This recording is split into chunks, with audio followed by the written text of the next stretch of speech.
Welcome back to 50-50. Hello. How are you? I'm good. I'm good. I don't know if we should say what we were talking about. No.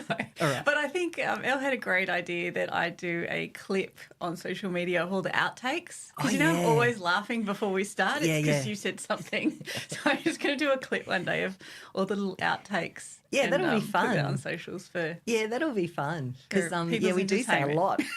We say a lot on, but we say a lot off as well, right?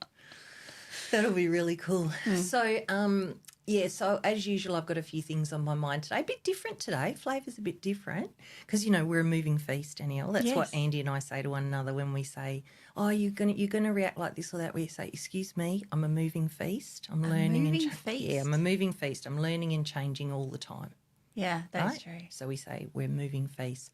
So anyway, I'm a moving feast and this podcast is moving and I'm moving. So last night, speaking of moving, last night we went to Trick or Treat. Oh, yeah. Yeah, it's a very big deal in Darlington near where we live, and the poor Darlington houses that take part, they don't just get people from Darlington, they get all the surrounding suburbs. And based on some of the people I saw, I think that includes Midland. I think people come up the hill. Oh, so people travel up the hill for candy. Yeah, because it's both. I thought you just went in your local area. I didn't to. realise you could travel for candy. No, you're not meant to. You're meant to go to your local area. But they do it so well, and this one particular house does up their whole house and garden as a haunted house. That's amazing. It is amazing. They're the most generous people. I can't even give them a shout out. I think their address is 10 Orange Road. That's like how it's known locally. But they do up their whole house and then they take money for charity and they take photos of people. They're just... Oh, wow. Yeah, they are the central element of the whole thing. And then all these other houses, you can do trick or treat and they have like big witches or clowns or cobwebs or whatever. And all the local kids goes for about 2 hours, 3 hours. Wonderful. I saw on Facebook someone posted the houses that take part spend about $400 in lollies. And the local real estate, which is very beloved in my area, Earnshaws, they both donate lollies but also collect lollies that people donate to try and reduce the costs for the local houses. Oh, my goodness. It's a really big deal. Their gardens get trampled. Why? Why is it so big? Yeah, Halloween. Like I heard on the radio yesterday, like some people were saying it's bigger than Christmas now. And I'm like, it never used to be. No. Like we didn't do it when I was kids. Of course not. So, it was American. Yeah. So I think, is it social media that's now brought it into the... I think it's kids seeing an opportunity to get lollies. And that would make sense. And getting dressed up. Because the whole thing is... Yeah, the dressing up's fun. Yeah. And Sam's... Sorry, not for me, for other people. Yeah, it's very fun. And Sam's very committed. Yeah. And we do very good costumes, if I do say so myself. One time I got a lot of help from my brother-in-law and we did a Minecraft creeper outfit. One time he wore the most incredibly scary mask and black suit and black wig and babies were crying, and I'm not exaggerating. And then last night we found a hot dog outfit for Luna, which we'll put on whatever we show visually, maybe Instagram. And then Sam was a popcorn box and his head had a curly wig on it to be the popcorn. It was meant to have cotton wool balls that I'd dyed yellow sitting on a tray just above his shoulders. But his dad and he did the first half of the box and then they left me and Sam to do the second half on the afternoon when we had to get to the trick-or-treat. Absolute nightmare. We were both yelling at one another. This is Sam and I. Saying, don't be rude to me. I'm not being rude. Oh, you're being rude. And then I was like, I'm not your father. I'm not your father. And we have to get this done in 20 minutes. He says, it's a bit hard swapping from working with Dad to you, Mum, because it's very different. I said, I understand that, but you guys should have got it finished and now you've left me under the pump. Anyway, we have this big fight, get it all sorted eventually, drive down the hill. As we're going towards Darling, I go, oh, sorry, I lost my shit, love. I can't handle stress very well. And he goes, oh, it's all right, Mum, I wasn't very good either. And I go, love, you are 10 and I am 50. So whilst it's very generous that you took responsibility for your part, I think one of us has a slightly bigger burden.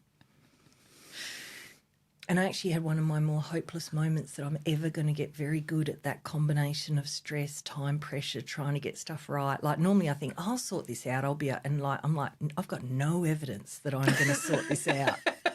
I'm just going to be a nightmare in these situations and then have to apologise. That's not very committed, but it's how it sits at the moment. Well, isn't that just like parenting? I don't know.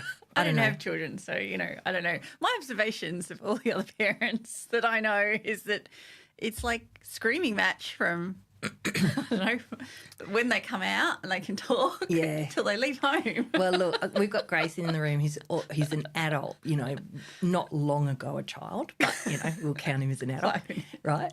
But normally most parents I talk to are like me. So this generation of parents is very committed to being trying loving, their best. Yeah, trying communicative, their best. But at the same time, patient. You're going to lose your shit. Then you lose your shit. So that, and then you rub out. There's a lot going on in life these days. You are going to lose your shit. Like you go, okay, honey, try and get ready. Well, we've got 5 minutes to go. Have you done your teeth? Where Love are your you. socks? Where's your shoes? Yep. And then it's like, get in the fucking car.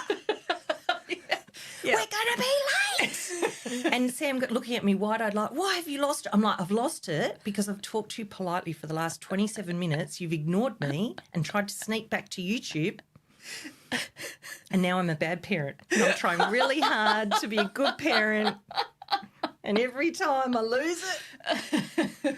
And my friends can testify because we all say that. Oh, I try so hard. I'm really, really good until I'm not. And then I feel like I've traumatised them and they're all going to be in therapy and I'm a shit mum. I'll give you, hey, let me give you another aspect on that. Okay. I grew up in a household where there was no raised voices. So I'm really, when I hear people get angry, I'm like, I get like a fright. You like would. And so it's actually pretty healthy to learn how to have, good, healthy, get it all out and then apologise type of situations and feel okay with that. So from someone who comes from like none of that. Yeah. But then I don't know how to deal with anger. It would give you a shock. So Andy uses this. I think he uses it a bit freely. Your idea is his idea. Like it's good to disagree and then sort it out. It's good to understand people don't always get along. I think like our show, it's 50-50. So I think, yes, Sam knows that people get upset and don't mean it. And because we come from a generation of apologisers that perhaps our parents weren't a member of that generation and never got an apology, it seems to work a bit better for him because he understands. I say, look, I'm sorry I lost my temper or I'm sorry I couldn't handle that stress. So he's pretty cruisy comparatively, but I do think it's 50-50. Like it'd be ideal to be never yelling or all of that side of things, Yeah, society's not built for that, to be on your side for that, I don't think. No. It is working against you there. Yeah. Well, the good story out of all of that was Sam got to be his popcorn box. Yes. He got one youth said Sigma to him and gave him a high five. So that was like the highlight of the night. I just glanced at Grayson to see if he registered that. And then another girl youth, said chef's kiss. And then Luna was dressed as a hot dog. So she had a hot dog outfit from Big W. And what was the reaction? Well, she was the star of the night. She was the absolute star of the night. And I had to sort of make sure Sam was getting enough feedback because she was the dog just, was, oh, my God, she's a hot dog. Oh, she's so beautiful. And I was like, and I had to stop myself saying, Big W, $15. I had to stop. I wanted to because I'm proud of a good purchase. But I was Me like, too. Yeah, thank you. Me too. Thank you. Yeah. So thank God that's over. And then tomorrow we're going to have a stall at DAF, the Darlington Arts Festival, and we're going to be selling all of our house stuff that I don't want to take to the new house that is too good to throw away, give it to the salvos. Yes. So it's too good to throw away and it's too good to give to the salvos. So it's kind of the next level up. Yeah.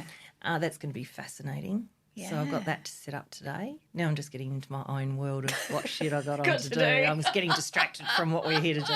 So as usual, I wrote notes for myself today. So there's 3 things and I made them all begin with P, even though the third one isn't a very good match for P. So the first thing is an acknowledgement that I forgot to take my medication this morning of any type.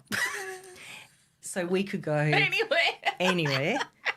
Just try and keep me on track. So that's just a little asterisk to today's episode. Disclaimer. Yeah. Between hormones and meds and vitamins, they're all missing. Yep.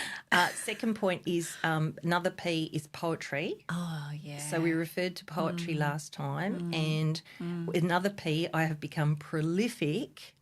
I went up to site and wrote about 6 poems. Whoa. While I was there, which I sent one of them to a friend and she was very kind about it. I'll at least read one today in our poetry pause. Yes. That's been a fascinating journey. And then the other one where the P's a little bit weak is perspective, which is taking on the perspective of the young me and seeing what it's like to help some of this self-esteem stuff I've been talking about from looking after the little me. And that's been very interesting. We're almost at the Oprah breakthrough. But I feel like let's not get carried away because it's definitely been very helpful and I can feel it's kind of an ongoing management job. But it's better than towels on heads. Things have improved. And then yesterday I sent you the most beautiful comment ever that I got. Oh, yes. Come on now. Like, I won't call out the girl's name just in case, but I wrote to her, like, I can't tell you how much that meant to me. Like, it was just the nicest comment, like dream comment for what her experience is of listening to this podcast. And you know what I thought? I actually thought the way I'm going to thank her is I'm going to believe what she said. Yes. So the way I'm going to thank her is to go, thank you, we're doing our best, and just keep going like that. You're going to receive it and really receive it. Yes, receive it, not reject it, not argue with it. Yeah. That is so dissatisfying when you try and compliment someone. I'm like, I got it, lady, and thank you for your generosity in sharing it. It made a very big difference to me. And you'll know who you are because... I'm going to print it out and put it on the wall, on the tan wall I've got. Oh, I might print it out and put it on the tan wall. Yeah. It was so good. Yeah, it was so good. Oh, it was so nice. Thank you, that person. Thank you, that person. For someone to take the time out of their day. That was the thing. And write a nice message. That was the thing. People are really quick to go, I hate this or I hate that, blah, blah, blah. But to actually take the time out and say something really thoughtful and kind was beautiful. Yeah, it said as much about her as it did about me, if not more, and I completely agree with you. When I wrote back, I said, you won't know the difference that made to me, and thank you for your generosity in writing to me. Yeah. So generous. Yep. Yay. That was super nice. Yep. Anyway, I got it. I'm going to take it on. Thank you again. So, perspective with the little me. So we were talking on this same topic of taking on that I'm okay and this thing's okay. When I did my towel on my head post and then when we spoke about it here, and there's been this ongoing thing about modesty, too much modesty, self-esteem, how am I feeling, all of that. So I did some work with my counsellor, and then I did a follow-up to some of the William Whitecloud natural success work that you and I have spoken about, and I had a fantastic conversation with a coach out of the UK that works with William Whitecloud, really lovely lady. And we talked about this work I'd been doing with this young me and how I could use it in the work I do with, the choices and the things we've talked about that's under that particular modality. The thing that was very interesting, I saw a couple of things in my conversation with her that were like, and that really made me understand why this particular journey of vulnerability has been so challenging. And I'll try and say it in a nutshell from the perspective of, say, a 7 or 8 year old me, right? So I have told the story, maybe on here in the early episodes, yes. Do you remember early on I was talking about, I was always someone that was told to present, be in the play, Crown Mary, sing us, right? But I didn't want to, but I had to do it. So I'm doing this meditation or this discussion with this coach in the UK, and as we're talking about the little me and what her experience is and where this lack of self-esteem has come from and feeling like I wasn't okay how I was and this whole story, right? This little version of me, when I said, I was telling the lady, in the land of plenty, it was very strong to write a book. I feel like that's what's meant to do, but I'm a bit stopped around it. And I think the lady actually said to me, what does your little you think about you writing it? She couldn't have been less happy. Oh, my God. Like 2 things came up so strong. The first was I so understand why I've found it hard to be – I've done it, but I've found it hard or difficult to be vulnerable because she has felt really, really unsafe. But more importantly, she was like, I cannot believe you are doing this. Like, this is the little me. Yeah. I didn't want to be put on the spot, put in the public eye, And now, not only have you done it without asking me, you and I decided we weren't going to be like that anymore because no one liked the little weird us and we were going to be more vanilla. We had a whole agreement. And now you're just out there talking about all your shit and you're on LinkedIn and you're doing a podcast without even checking with me. You are now doing what everyone used to do to me without asking me. What a revelation. It was like, oh, no wonder. No wonder, you poor little bugger. Yeah. I feel sorry for her as I say it. So I it sounds strange to say it, but in this process, and there was more to this process working with my counsellor and all the rest, but as a part of the process, I really got to see in so I spoke to my counsellor and we spoke about looking after this young version of me. And I said, how do I get present to her? And she said, look, just ask her to come forward and there might be a place you sit or somewhere that you find it easier. Anyway, just one night I decided just take the time, Tamara, and ask this little me to come forward. And when I did it and was able to get in touch with her, it was really strange. I went and looked in the bathroom mirror and I was like, oh, I am her. But I had disassociated from her. I was like, I'm just the old her. She's not a separate being. So that was nice to see. And then when this lady said to me, you know, what does she think? And she was really like, I can't believe how much you've let me down. Like, fancy being, you know how much I hated it and now you're doing it to me. When I said I had an interest in writing the book, this lady, whose name was Nikki, said to me, how would the young you be open to writing a version of it? Like, what would the young you want to say? And it was really funny because I think the first line of the book came to me because the young me said, I didn't even want to write this, but Tamara wants to. And then she said, what about if you incorporated her perspective into it? So instead of being you, Tamara, the 50-year-old telling a historic story of life, what about when you talk about that time in life, which I hadn't even had as a major part of what I'd write about? She said, write about it, but she said, ask her, what does she think if you write about it from her perspective? And it was really funny because I said to the little me, of course, made up, said to the little me, hey, what do you reckon if I write about your part of life? And she's like, no. And I said, okay, what about if I write it would you like me to write it from your perspective? And she goes literally like this, goes, okay.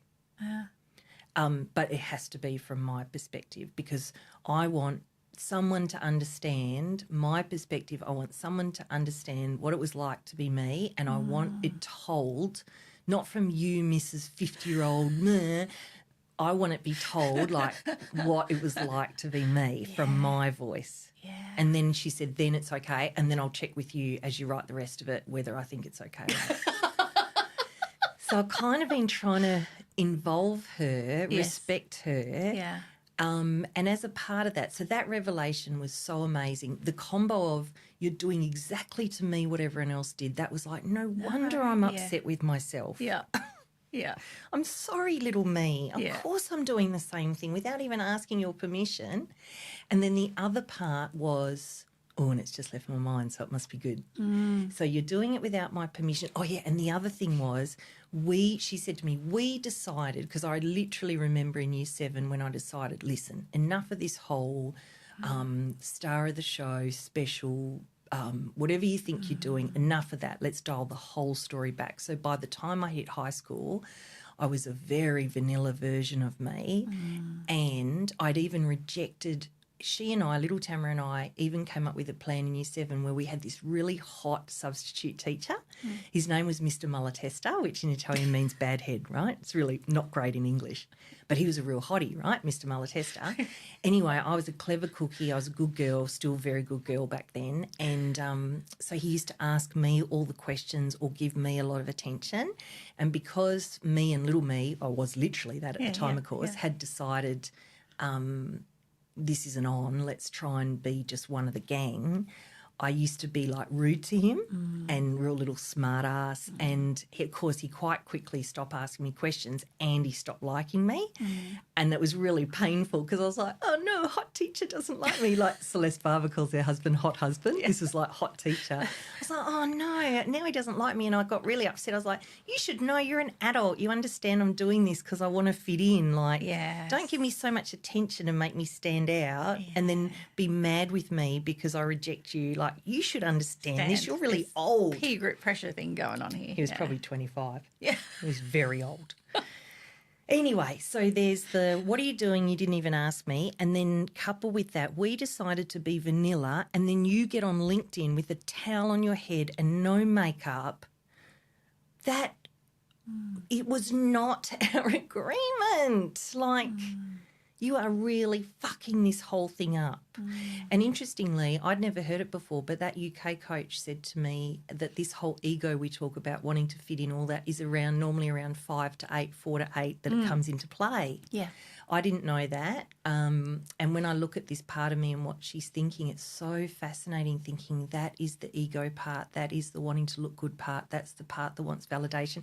And, of course, within my family, the timing was perfect in terms of what was happening internally was a perfect match for this creation of this protective, fearful, keep your head down, come on. Yeah. Fascinating and, of course, extremely freeing. Isn't it? Yay! Yes, because then if I look after her, because I think I said on our last Friday 50-50, I think I said when I check in with me, I actually am really proud of what I'm doing. Me as the 50-year-old Tamara, I'm arrogant. Like the truth is I'm like, I'm brave, I'm different, I'm good at this. Like and then I don't be that because this other part is like, not only is that arrogant, but we don't agree. The young me doesn't agree, right? Yeah. And I've felt like I need this constant validation from external. And actually, it's just that me and little me have to get along. You're at odds. We have to get along. Yeah. So, one final story about little me that I think will be useful. So interesting. Oh, yeah, I love this stuff. Fascinating. The freedom is what's the joy, right? It's like, oh, my God. And also I feel sorry for her. Like she needs a lot of love and attention and she didn't get it then or she got it in the wrong way and now she hasn't been getting it from me. Yeah. So I make this terrible mistake yesterday and I totally stuff up a trip I'm meant to be having with one of my best friends and I won't go into more detail to respect her privacy, but it was a terrible mistake, very upsetting for both of us. And it was totally me. It was one of those moments like when my phone went off in here where you go, I'm glad it's you and not me. Yes. When we first started communicating, I was like, oh, no, this is the dates. And she was like, no, this is the dates. And I was like, I'm sure. And she said, look at the old texts. And I scrolled up about 6 texts and went, no, it was me. Oh, it was the worst feeling. Anyway, what happened in that moment, I had to drive Andy to work because he still missed a hop along with his crutches. Poor beggar, he's doing so well, but it's a long, slow process. So I'm so anxious, right? And we're driving along and I think, okay, I'll check in with this little version of me versus me now. So me now felt bad, responsible, disappointed, upset, all the things that would be natural if you'd made a mistake. But it was little me that was beside herself. So I was disappointed, felt responsible, really upset I'd upset my friend, but in a very balanced adult kind of, these things happen, what a shame. But, I've got 40 excuses, but it's not okay. But I was like that, right? Little me was massively anxious, massively upset, and so I thought I'd try and comfort her, right? Oh. Yeah, it was fascinating. So I was like, oh, wow, you're really flipping out. She was like, oh, my God, I've done the wrong thing. She's going to hate me now. I'm such an idiot. Like I always do the wrong thing and now my friend's not going to be my friend and I've got it wrong. I promised myself I wouldn't get it wrong. You know, I've got a whole story where I got the can't ever get anything wrong. Yes, yeah. So I go to comfort her as the adult and she goes, she'd say F, she never swore. I remember saying shut up when I was in grade 2 and apologised to everyone around me for my foul language. Imagine a very, very good little girl, right? Yeah. But tense. And I said, she goes, get away from me. Don't hug me like that, like even in my imagination. Yes. Don't hug me, right? And I was like, okay. And interestingly, Sam will sometimes have that reaction where I go to comfort him when he's anxious and he'll stiffen and go, don't, no, Mum, like that. So I'm like, oh, God, I can't even comfort her. This is a bit tricky. Anyway, I thought, all right, I'll try something else. I thought, I really want to fix it for her. I really want her to calm down. I really want to tell her it's not that big a deal. Yeah, it's not great, but it's not that big a deal. None of that was intuitively working. No. She was just more and more upset. And then I said to her, I love you. Even when you're this anxious, you don't have to change anything about how you're feeling, and I love you and I'm with you. You're all right. Be how you are, be as upset for as long as you need to be, but I'm with you and I love you. And then she calmed down.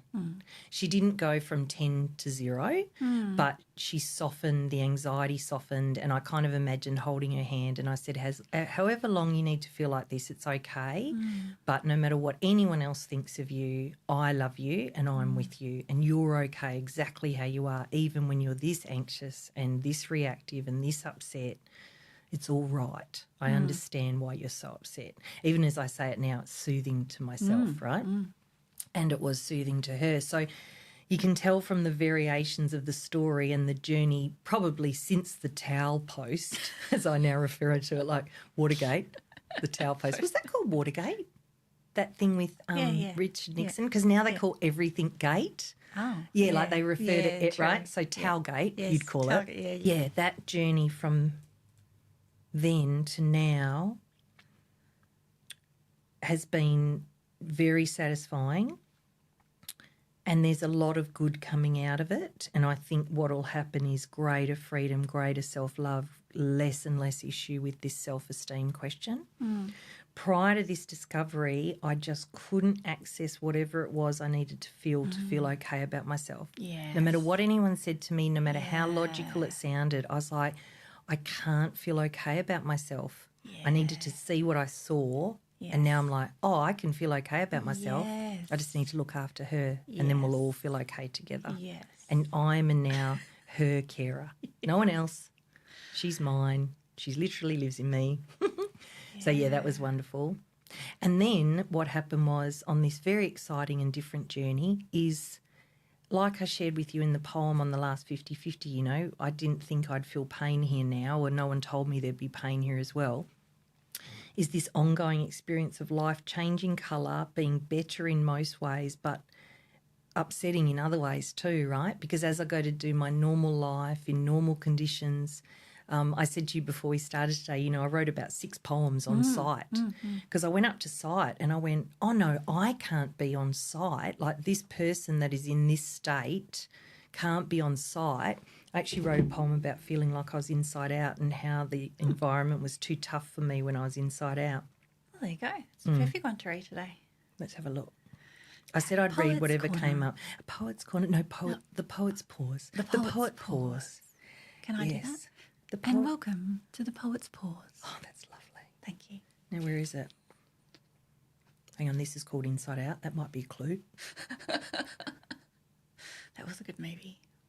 Oh, yeah, and I could never remember the name of it. That might be meaningful. I don't think this poem rhymes. It might do. Doesn't need to rhyme. Inside Out. How am I expected to operate in such harsh conditions when I'm turned inside out? Every cell is susceptible to injury and I can't see because my eyes are on the inside now. I need to be alone and safe, but I am together and vulnerable.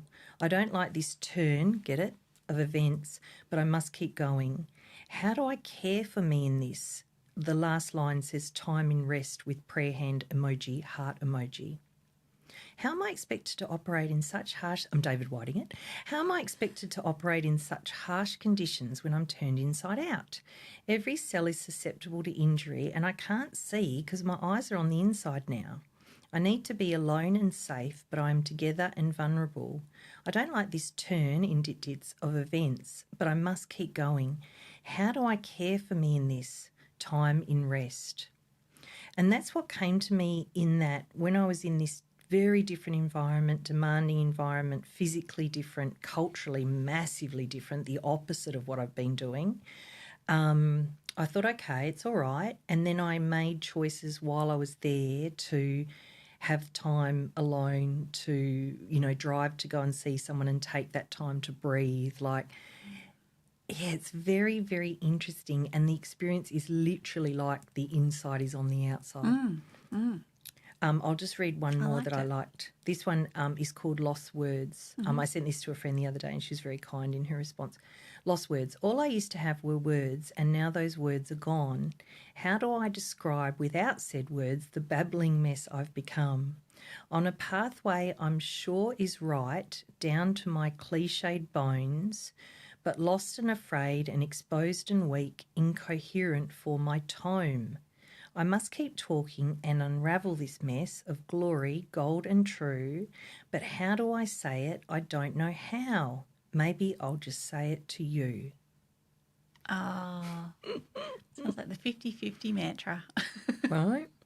That one is so interesting because today I can talk, like I've expressed about little Tamara, and I've been able to articulate easily. And I remember when I wrote this because I had, going on? Well, I had about a week where people would say to me, "How are you? What's going on?" And I'd go, "I have no way I can explain apart from, yeah, I'm fine." Good. How are you? I also feel we need to do a disclaimer on the David White, because we obviously know David White from Waking Up. We listen to him all the time. Yes. And for people that don't know, he's a very famous poet, and he's on Waking Up and he reads all his poetry and he explains his poetry. Perfect. He has this magnificent voice, and he often repeats himself. He'll say something very in depth and then repeat it. So when we say we're doing a David White, that's what we mean. That's perfect. So he's on Waking Up. He also has davidwhite.com. He has online courses like 3 Sundays in November, stuff like that. He does. You can go and see him for retreats. I had a little fantasy because he's got one in January at Costa Rica. Oh, wow. I was like, might be a bit hard to rationalise, but you never know. I didn't know I liked poetry until I listened to him. Well, he's amazing. His stuff is... Listening to his stuff has changed my life. Yeah. Yeah. He's extraordinary. And his voice. It's like the perfect combination of this beautiful poetry and this magnificent voice that just penetrates you. And you. his face isn't bad either. He's like, woo. Yeah, he's gorgeous. And his latest book, I think, is Consolations to the Everyday, something meaning of everyday words. The everyday meaning of everyday words. That sounds David White. Nothing like him, but I appreciate your attempt. I'm not trying. He has a beautiful voice. He does. So then I had a fantasy that I'll write some poetry and then I'll send him my poetry and then he'll go, "Do you know what? You're worth talking to," and then we'll have him on the podcast. Okay. So he's added to my fantasy list. But we are creating magic because I was at the airport.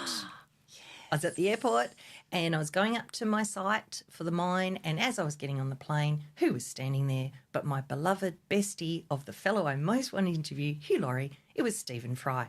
Stephen Fry is about 6'7". He is so big. He's not 6'7", but he'd be 6'4". Tall. Yeah.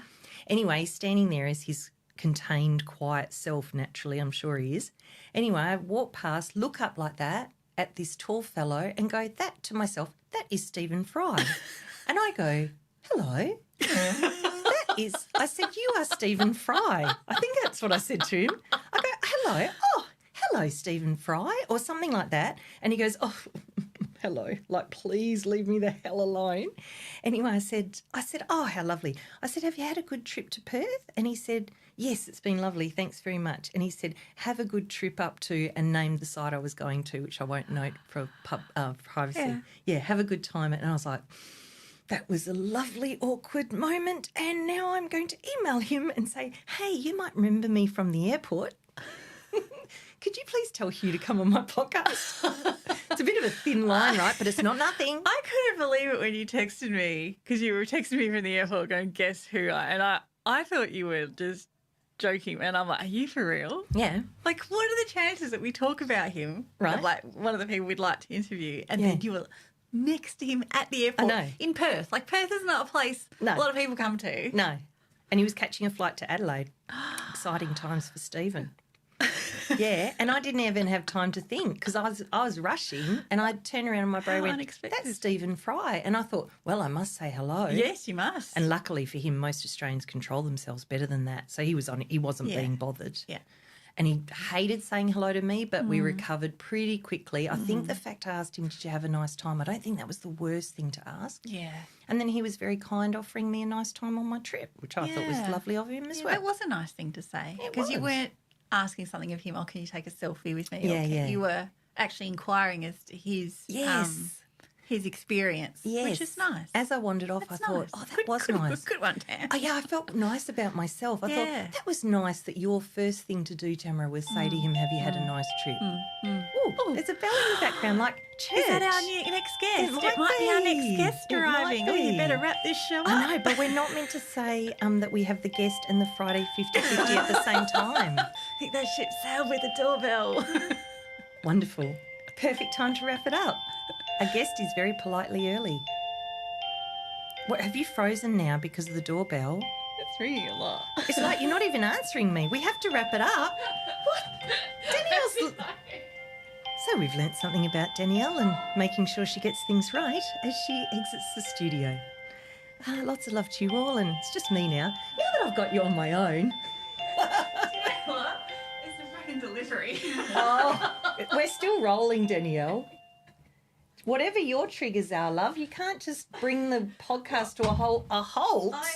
I thought if it was a guest, they wouldn't be continually ringing the doorbell. They would ring it once. This guy was like... I think we've got an opportunity now to do some coaching. He wasn't going to stop, Tam. He really wasn't. Go. I like your doorbell. It feels like we're in church. Well, and do you know, I had said to Grayson, we need to do something with the doorbell because sometimes kids in the street will just go and ring the doorbell because it's fun. Yeah. So I thought I have to figure out how to turn it down. So. Yeah, but it's a very nice tone. Thanks. I can't believe you ran off. I'm quite shitty. I know, but we could have I was about to wrap it up. Oh, okay. And then you completely with froze. The doorbell in and it. then there was nothing to do, but I did speak to camera. Okay. So I just had the audience to myself for a little while. Okay. This is fascinating. We didn't have contingency plans. And I've still got that thing in my tooth, so... Okay, should we pause and wrap it up? Well, we have to decide if we're going to edit all that last bit out. I think so. I don't know. Grayson's shaking his head. No, he wants me having running off. I reckon it's good. We're keeping it. Grayson's nodding with a big nod. He's my boss. I can't disagree with whatever Grayson. Off on YouTube. I literally, the other day I left and got something and then came back. It's perfect. Don't worry. Don't worry. Look, you look bad from running off. I look bad because I just got shitty because you left the podcast and showed the not nice me that I'm constantly trying to hide. It's all 50-50. Well, sometimes I want it to be 100-0, but the truth is... Now I need to know what the delivery was. Okay, you can go and get it. All right, thanks everyone. Lovely to be here and love you all. See you next time. Bye.